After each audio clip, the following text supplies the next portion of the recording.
को मालूम होगा जब रुक्मणी मैया को मालूम हुआ कि मेरा बड़ा भाई मेरा विवाह शिशुपाल के साथ करवा देना चाहता है, लेकिन शिशुपाल मुझे पसंद नहीं है। तो पहले का जमाना क्या है कि माँ बाप जहाँ बांध दे वहीं हम अपनी कन्याओं को दे देते थे, और आज का जमाना भी कुछ अजीब है ना। बिना सोचे समझे कहीं जैसा कुछ नहीं होता है। कई गुण दोष इत्यादि संपत्ति इत्यादि विचार इत्यादि कई चीजों का हम विचार करके रिश्ता पक्का करते हैं कि हमारी बिटिया कितना पूरा उसका जीवन वहाँ समर्पण होगा कि नहीं, कोई दिक्कत कोई मुसीबत तो नहीं आएगा। अब पहले माँ बाप जहाँ कह दिए बेटियां वहीं चली जाती थी। रुक्मणी को शिशुपाल बिल्कुल भी पसंद नहीं था, लेकिन अब विवाह बड़ा भाई है वो करवाना चाह रहा है शिशुपाल से। लेकिन रुक्मणी ने शुरू से ही कन्हैया को अपना पति मान ली थी, क्योंकि रुक्मणी को पता था कि कन्हैया भगवान है, ईश्वर है, परब्रह्म है, परमात्मा है।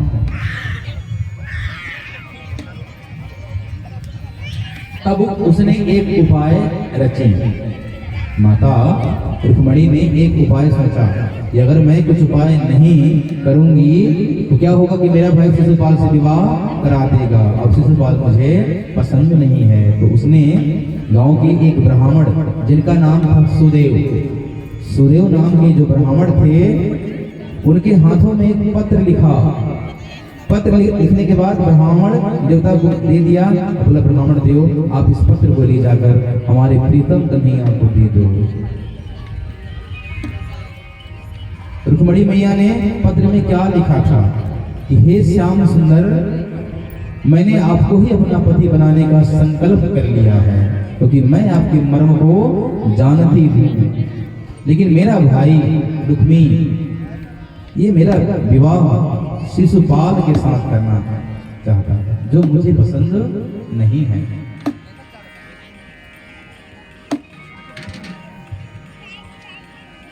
आगे वो पत्र में लिखती हैं कि मैं विवाह के दिन अंबिका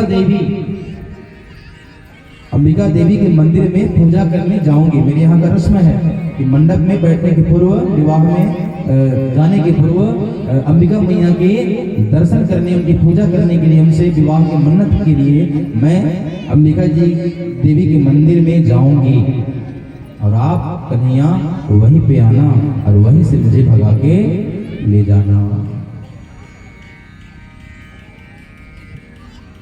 पूर्वे दुष्टि महति कुल देवी आत्रा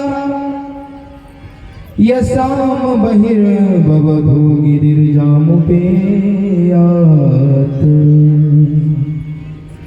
लेकिन कन्हैया अगर आप वहां पर नहीं आए, पत्र में आगे लिख रही है कि अगर आप वहां पर नहीं आए ना तो मैं अपना प्राण दे दूंगी, अपने आप को नष्ट कर लूंगी।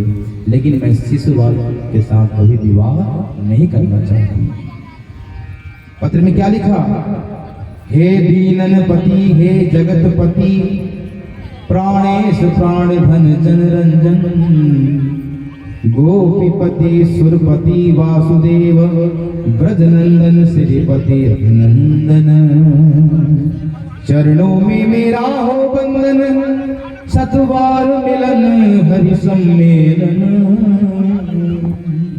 हे नाथ रुक्मणी दासी को निज चरण में दीजिए शरण। ऐसा पत्र लिखकर रुक्मणी मैया उस सुदेव नाम के ब्राह्मण के हाथ में उस पत्र को देती हैं और बोलती हैं कि आप जाकर और कन्हैया को ये पत्र आप दे दो। पंडित जी पत्र लेकर और द्वारका पहुंच गए। कृष्ण से मिले, कृष्ण से सारा हाल समाचार बताए और बोले कि रुक्मणी मैया ने यह सुंदर पत्र आपके नाम भेजा है। कृष्ण भगवान ने ब्राह्मण देवता का बहुत सत्कार किया, चरण वंदन किया और कहा कि हे ब्राह्मण देवता, आप भी मेरा खबर सुना देना। कि मैं अंबिका मंदिर में उसके लिए जरूर आऊंगा। जब वो मंदिर में आएगी तो मैं वहीं से उसका हरण कर लूंगा, मैं उसके प्राणों की बलिदान नहीं होने दूंगा। भगवान ने उसी क्षण दारुक नाम की जो सारथी थे, जो रथ चलाते थे, और उस ब्राह्मण देवता को रथ में बैठाकर और एक ही रात में अनर्थ देश से, एक गुजरात के पास है, गुजरात का उत्तरी क्षेत्र, अनर्थ देश से और विदर्भ देश यानी रुक्मणी के क्षेत्र में पहुंच गए। आगे क्या हुआ?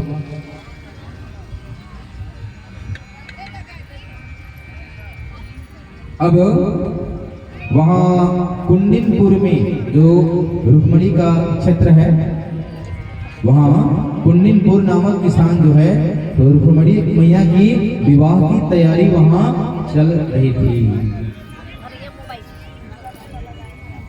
उधर शिशुपाल भी अपनी तैयारी के साथ आया था विवाह के गुड़ में। उधर शिशुपाल भी अपने साथियों के साथ वहां आया हुआ था। कौन कौन उसके साथी? जरासंध, कंस के ससुर जी, पौंड्रक, दंतवक्र, शाल्व, ये उनके सखा मित्र हैं, और ये सब भी शिशुपाल के साथ रुक्मणी को विवाह करने के लिए वहां पर आए हुए थे। जब पता चला बलराम भैया को, तो उन्होंने कहा कि कुछ न कुछ अशुभ, कुछ न कुछ अड़चने होने वाली है। तो बलराम भी अपनी सेना लेकर वहां पहुंच गए। अब भगवान कृष्ण पंडित जी को भेज दिए कि आप पंडित जी आप जाइए और रुक्मणी को कह दीजिए कि मैं उसे हरण कर लूंगा, उसे मैं अपना लूंगा, उसे मैं ले जाऊंगा, वो चिंता न करे। पंडित जी भी समाचार लेकर पहुंच गए और रुक्मणी मैया को जब बातें बताए कि नहीं कन्हैया आ गए हैं और तुम्हें मंदिर से अपना लेंगे, तो प्रसन्नता से खिल उठी, झूम उठी रुक्मणी मैया। इधर शिशुपाल के टीम वाले भी सचेत हो गए कि वो कन्हैया है, छलिया है, बड़ा अजीब है उसका कारोबार, उसकी बुद्धि को कोई जान नहीं सकता, वो किधर से आएगा, किधर से छीन के ले जाएगा। तो लोग भी अपनी सेनाओं को जगह जगह सचेत कर दिए कि कोई भरोसा नहीं है कहां से आएगा और दुश्मनों को मार पीट के और रुक्मणी को ले जाएगा। तो वो लोग भी अपनी अपनी तलवारें लेकर और सेनाओं को सचेत कर दिए। अब रुक्मणी जी मैया अंबिका देवी के मंदिर में आ गई पूजन करने के लिए अपनी सहेलियों के साथ। तो वहां भी लोग पहरादार लगवा दिए। पता चला कि मंदिर में ही कहीं कहीं आकर उठा के नहीं ले जाए, तो वहां पर भी पहरेदार लगवा दिए। अब अंबिका देवी के मंदिर में रुक्मणी मैया अपनी सहेलियों के साथ पूजा करने के लिए आई हुई है, स्तुति कर रही हैं रुक्मणी मैया अंबिका देवी का। कैसी करते हैं स्तुति? नमस्ते त्वंबिके अभिचक्रम स्वसंतानयुतां शिवाम भूयात् पतिर्मे भगवन् कृष्णस्तदनुमोदता विनय प्रेम बस भई भवानी खसिमाल मूर्ति मुस्कानी जही के जही पर सत्य सने हो सोते ही मिलई न कुछ संदेह हो। जो जैसा स्नेह जैसा प्रेम भगवान के साथ लगाता है उसको भगवान उसकी इच्छाएं पूरी करते हैं। रुक्मणी मैया जब कन्हैया को अपना पति मान ली, स्नेह कर डाली, लक्ष्य बना ली उनको पाने का, तो निश्चित रूप से कन्हैया उन्हें प्राप्त होंगे। हम आप भी जैसा स्नेह रखेंगे भगवान से, जो इच्छाएं रखेंगे, अगर उसमें कुछ सच्चाई है, अगर उसमें कुछ बात है, सच्ची लगन है, श्रद्धा है, तो कन्हैया हमारी पुकार जरूर सुनते हैं। पर पुकारने का ढंग हमको संतों से सीखना पड़ेगा। अंबिका मंदिर से कृष्ण रुक्मिणी को ऐसे ले गए जैसे सियार के बीच में तो शेर होते हैं ना, अपना मांस का टुकड़ा पकड़कर चबाकर वहां से बाहर निकल जाते हैं। सियार हैं और मांस इत्यादि खा रहे हैं, लेकिन शेर जैसे आता है पूरे झुंड को मारते हुए अपना हिस्सा दबाकर ले जाते हैं। ठीक उसी प्रकार बहुत सैनिक, बहुत पहरेदार शिशुपाल ने, उसके भाई ने लगा रखा है मंदिर के बगल में, लेकिन कन्हैया अपने रथ में आते हैं और तेज गति से दुश्मनों से लड़ते हुए रुक्मिणी मैया को मंदिर से डायरेक्ट अपने रथ में बैठाकर और सीधे द्वारका को चले जाते हैं। रथ समारोप्यं सुपर्णं लक्ष्मणं राजन्य चक्रं परिभूय माधव ततो ययो राम पुरोगमे सने श्रीकाल मध्यादेव भाग ध्वनि।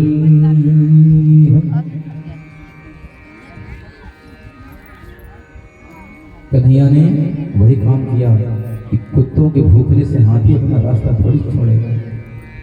सारे पहरेदार यहाँ वहां देख रहे हैं, चिल्ला रहे हैं, दौड़ रहे हैं, पर कन्हैया तो कालों के काल हैं, बलशाली हैं, बलिष्ठ हैं, बलवान हैं।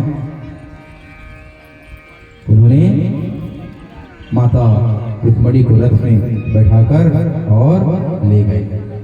इधर क्या हुआ, जब पता चला शिशुपाल को गुस्सा के मारे दुख में उसके अपने साथियों को लेकर अपने आप को अपनी ताकत को, अपनी सेना को कोस रहे हैं कि धिक्कार है हमारी ताकत को कि हमारे बीच में इतनी सुरक्षा के बाद भी कन्हैया आया और रुक्मिणी को हर ले गया। अपने अपने बल को सभी धिक्कार रहे हैं।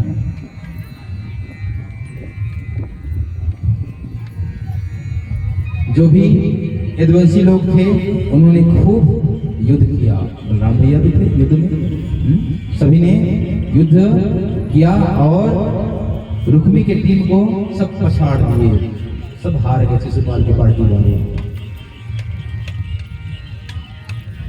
तब शिशुपाल की पार्टी में जो आए थे जरासंध ने, उन्होंने क्या कहा, ढाढ़स दे रहे हैं शिशुपाल को कि भाई देखो अभी हमारा समय बहुत बुरा चल रहा है, इसलिए हम लोग हार गए और वो ले गया, है ना। चलो हम उसका पश्चाताप करें, पर आगे से सावधान रहेंगे। पर रुक्मिणी का जो बड़ा भाई था, रुक्मिणी का जो बड़ा भाई रुक्मी था, वो तो गुस्सा के मारे वहीं पर प्रतिज्ञा ले लिया, मैं संकल्प लेता हूं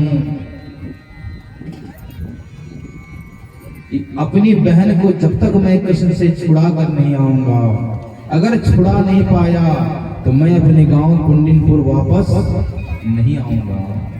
और जब आगे नहीं छुड़ा पाया तो सच में अपने कुंडिनपुर गांव में नहीं आया, बल्कि वो भोजकट नामक स्थान में रहने लगा। पहले के लोग जो कह दिए वो करते भी थे। यावन में हतो वाणी शैतान मुंजदारिका,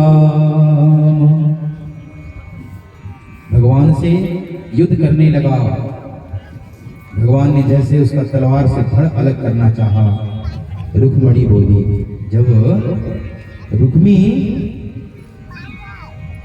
कन्हैया से लड़ने लगा तलवार लेकर, तो भगवान भी अपने तलवार से उसके धड़ को अलग करना चाहा। तो रुक्मिणी मैया बोली, भगवान योगेश्वराय प्रमिताम देव देव जगत पते हंतुम मार्दशी कल्याण भ्रात्र में महाभुज। हे नाथ, मेरा अग्रज है बंधा हुआ, हे नाथ आपका चेला है। रुक्मिणी मैया कृष्ण से कह रही हैं, अपने भाई रुक्मी की पैरवी कर रहे हैं, उसको बचाने का प्रयास कर रही हैं और निवेदन करती हैं कि मेरा अग्रज बंधा हुआ है, हे नाथ आपका चेहरा है, मतलब आपका साला है, चेहरा माने साला। बूढ़े बाप की निशानी है, मारो मति सया मेरा है। करुणा निधान इसलिए यही पहला वरदान मांगती हूँ, दे दो उधार आंचल पसार, भया के प्राण मांगती हूँ। हे नाथ, आप प्राणों के रक्षक हैं, मुझे एक वरदान दीजिए। मेरा पहला वरदान मैं शुरू कर रही हूँ, और पहले वरदान में आप मेरे भाई रुक्मी को जीवन दान दे दीजिए, उसके प्राणों की रक्षा कर दीजिए। हे नाथ, उन्हें आप न मारिए।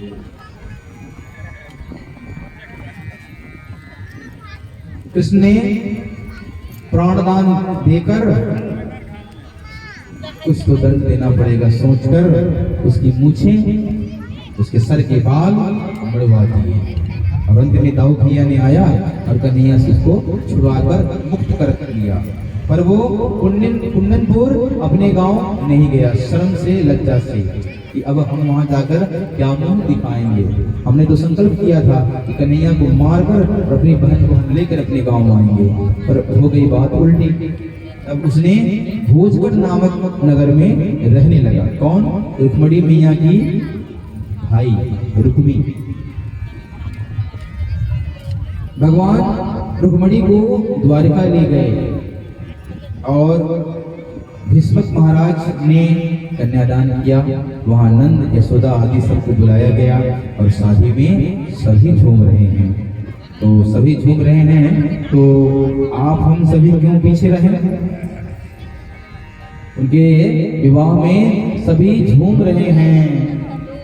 तो विवाह के क्रमशः जो गीत होते हैं, मेहंदी, दुल्हन को मेहंदी लगाने का गीत, शादी ब्याह का भी दूल्हे का सेहरा सुहाना लगता है, दुल्हन का भी दिल दीवाना लगता है।